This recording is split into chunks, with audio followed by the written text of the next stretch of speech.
I am here to talk to you about all things Emerald Awards. Yep, believe it or not, it is that time again. And we are looking forward to our 12th annual Emerald Awards at the Hyatt Regency Bellevue on Friday, March 4th. Yep, we already have the date. So I'm here to talk about nominations. Nominations open on August 2nd, Monday, and they will close on Friday, September 10th, the Friday after Labor Day. So it gives you a couple extra days after the holiday to complete those nominations. And then the nominees will get their questionnaires, and they are all due by Friday, October 1st. So we'll start sending out nominee questionnaires on September 1st.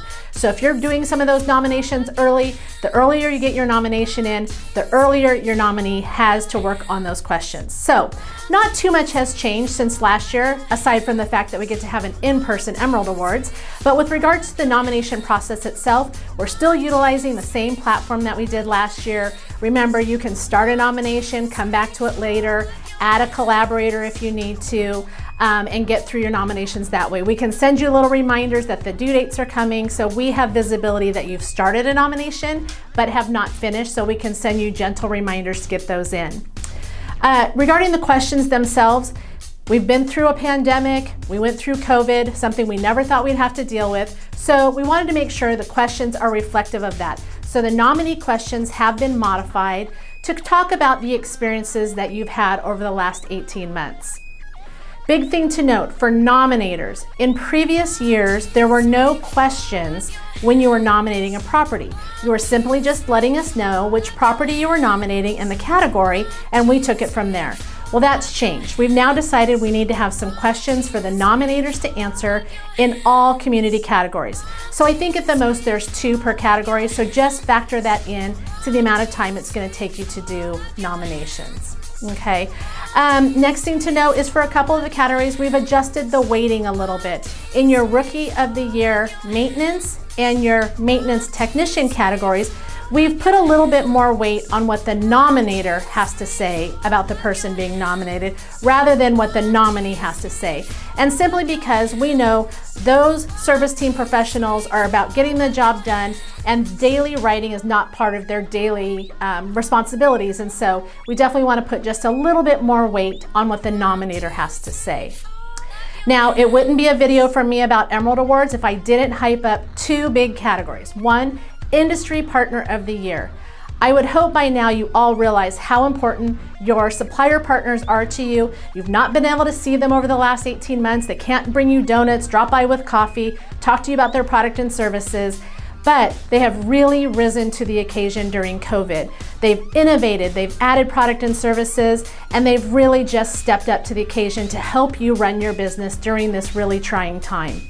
They need to be recognized, and they cannot recognize themselves. So I would implore every management company that does a nomination, please to make sure you're including an Industry Partner of the Year.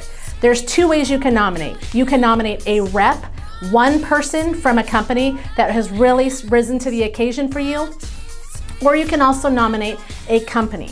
Either way, we hope that we have enough nominations that we can give out an individual award and a team award. If for some reason we don't get enough nominations, we'll combine them and either an individual or a team will win.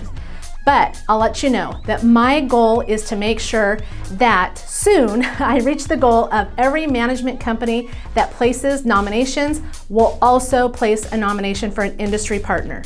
We've not had that goal. I've not met it yet, hoping to soon. So that's one category. Oh, and to remind you, it's free.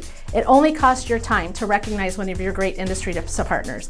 And they do not have to be a WMFHA member. So make sure you let them know, if they aren't a member, what the Emerald Awards is all about, that they know that it's a prestigious, best in class for the state of Washington and not just as a member of the association. I'll do the work on the back end to maybe get them to be a member.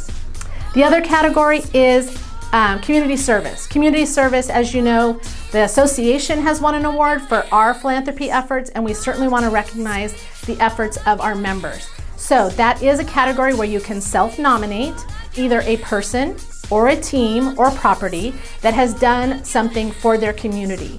It's a free nomination. Again, it only costs of your time to do that, but we want to celebrate the good work that you're doing in the community for us. Finally, I think that covers most of it. There's some things that are going to change because of COVID last year, some lessons learned, some things that we added like celebration kits, delivering swag bags ahead of time that we'll likely stick to. We also will probably be doing the second round of interviews for some of the categories that normally would have come into our offices for panel interviews. We will likely still conduct those via Zoom this year. It just made it a lot easier on everybody, but don't be afraid. We'll still be bringing you into our office for your headshots so that we can take those photos to use them in the program and in the video. So we can't wait to see whose moment to shine will happen in 2022. If you have any questions, don't be afraid to reach out to one of us at the association for help and get those Emerald nominations in.